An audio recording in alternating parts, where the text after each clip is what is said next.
খুলছিলে কেডা? খুলছিলাম, আমার খুলতে কইছে, এবার আমি খুলছি। খুলছে কেডা? কইছে আমি কেডা? হে কইছে, এবার আমি হে কেডা? পিতা দেলোয়ার হোসেন। ঘটনাটি বরিশালের একটি ঘটনা।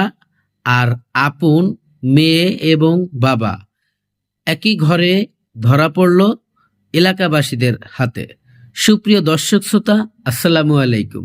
দেশে এবং প্রবাসে, দূরে এবং কাছে, যে যেখান থেকে আজকের এই ভিডিওগুলো দেখার জন্য প্লে করেছেন, সবাইকে অনুরোধ করব সম্পূর্ণ ভিডিওটি কন্টিনিউ করবেন, কারণ বিশেষ কিছু তথ্য আজকের এই ভিডিওতে আছে। সুপ্রিয় দর্শক শ্রোতা, আপনারা আজকের এই ভিডিওগুলো দেখলে এবং কথা যদি শোনেন, আশ্চর্য হয়ে যাবেন। হয়তো আপনাদের শরীরের পশম দাঁড়িয়েও যেতে পারে। প্রিয় দর্শক, এখন আপনারা যে ঘটনাটি জানতে চলেছেন, একটু লড়ে চড়ে বসেন, কারণ বিশেষ কিছু তথ্য আজকের এই ভিডিওতে আছে। বিশেষ করে প্রবাসী যে ভাইয়েরা আছেন, আপনাদের উদ্দেশ্যে বলতেছি, আপনারা বিশ্বাস করে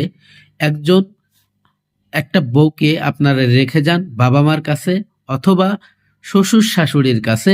প্রিয় দর্শক, আপনাদের উদ্দেশ্য বলতেছি, আপনারা যে সমস্ত ভাইয়েরা প্রবাসে যান, তা আপনারা আসলে আপনাদের ফ্যামিলির জন্য, আপনাদের ফ্যামিলি একটু স্বাচ্ছন্দ্যে থাক, আপনারা একটু ভালো থাকবেন, ভবিষ্যতের জন্য একটু ভালো রাখার জন্য, ভালো থাকার জন্য প্রবাসে যে দিন কাটান, এত পরিশ্রম করেন, এত কষ্টটা করেন।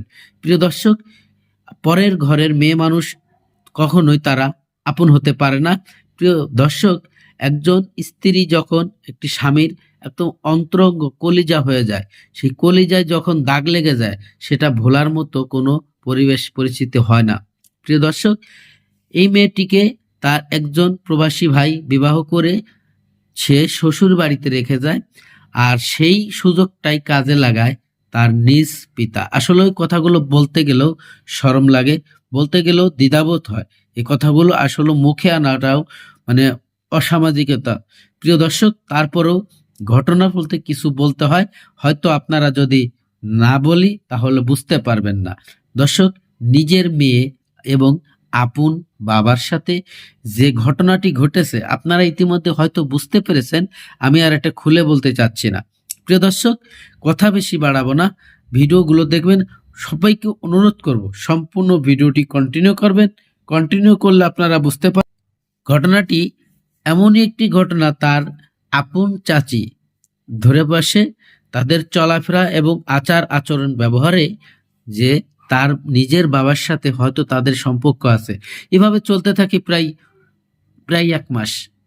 প্রিয় দর্শক, 20 থেকে 25 দিন এভাবে চলতে থাকলে তার নিজের মার কাছে যখন বলা হয় যে তোমার মেয়ের চলাচল ভালো না এবং তোমার স্বামীর চলাচল ভালো না, প্রিয় দর্শক, তার মা এটা কিছুতেই বিশ্বাস করতে চায় না। আসলে বিশ্বাস করার মতো কোনো কথা না, বিশ্বাস কেউ করবে না দুনিয়াতে, কিন্তু ঘটনা সত্য।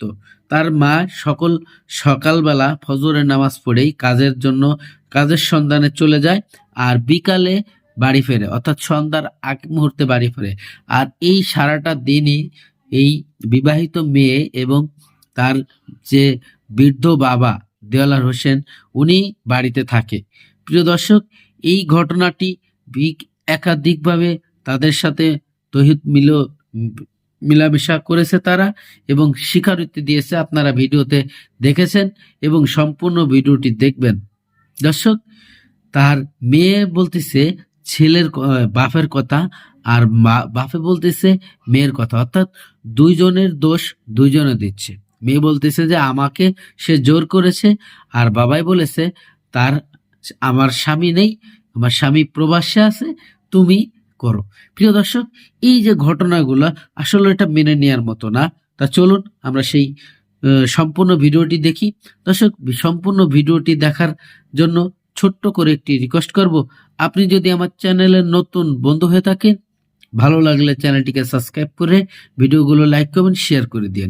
তা চলুন আমরা সেই গুরুত্বপূর্ণ ভিডিওটি দেখে আসি।